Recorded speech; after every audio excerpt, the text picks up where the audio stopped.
Please take the stage, Philippines! Wala siyang pitik eh. Hindi, opa! Si Atisa. Philippines? Yes, Dad. Oy! Oh, yun na! Ganda yun, no?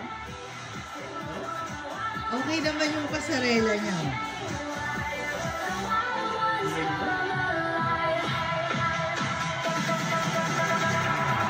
Yun, oh! Please take the stage, Philippines! Growing up in a small town with big dreams taught me responsibility and gave me the grit to pursue what I want in life. From a young age of 10, I started doing pageants to provide education for myself, for my brother, and for my sister, and help provide for my family. So I really hope that my story is a symbol of hope for everyone to hear that it doesn't matter your life circumstances, you can achieve anything as long as you put your mind, your heart, and your soul in it. Whoa, Philippines! Kamay?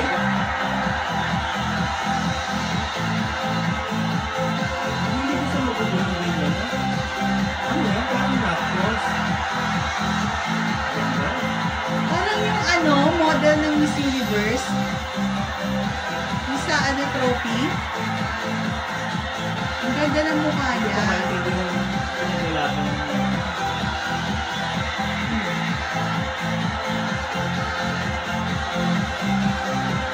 Magaling siya sa mga close-up eh.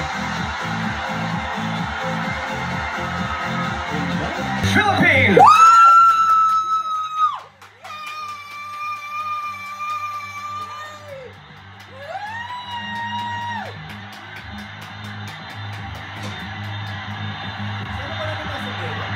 Yun lang, yun ang ayaw ko, yung nasa bewa.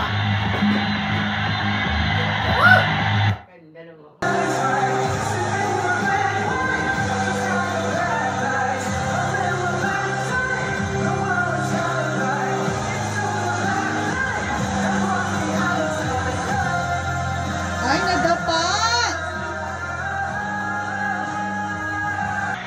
Please, Miss Philippines, would you step forward and please choose a question? Thank you. Congratulations. Thank you very much. You have chosen Judge 7, Minnie Eloy. Hi, Miss Philippine. How are you feeling? Really good, excited. My question for you today is, as a global ambassador or citizen, what will be your contribution to humanity? Now, I want to be the hope of people. I come from a very poor background. I started pageants at 10 years old to put myself through school and to lift my family out of poverty. And if there's anything that I want to show the universe, I'm here right now. I'm standing as Miss Universe because I was able to get myself out of any situation because I was hardworking, I was persistent, and I fight for what I want. Thank you.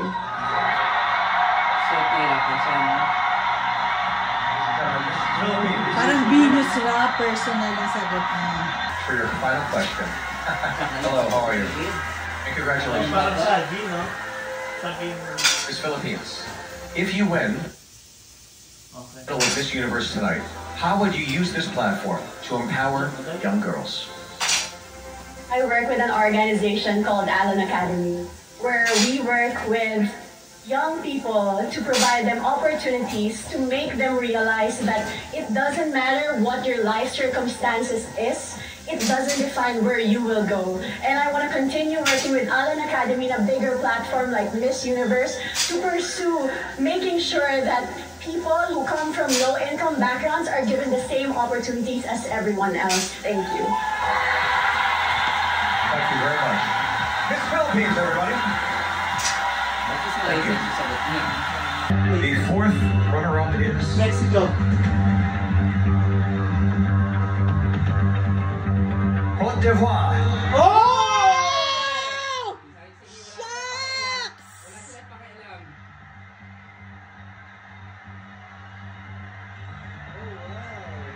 So that, no comment.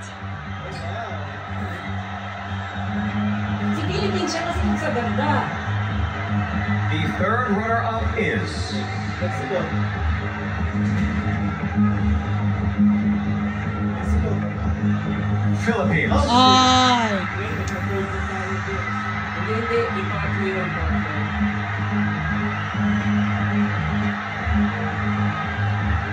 Bakit hindi si Mexico? Eh kasi ang bago may-ari is Mexican. Venezuela. The second runner-up is Mexico. Mexico. Venezuela. Oh! Ay, lutong-luto naman yan! Pag... Here we go. Miss Universe is Mexico. Kalokohan! Jinky Pacquiao!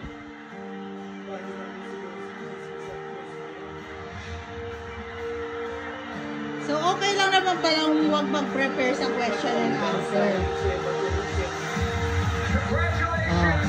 Third Miss Mexico, fourth Miss Mexico in red gown. And give a big applause for our first runner-up, Miss Thailand. Pero ayoko si Tyla, sobrang na may retoke niya.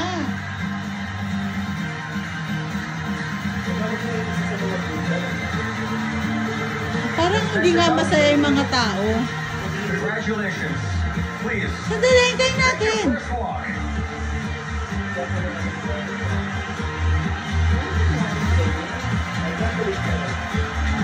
Ito,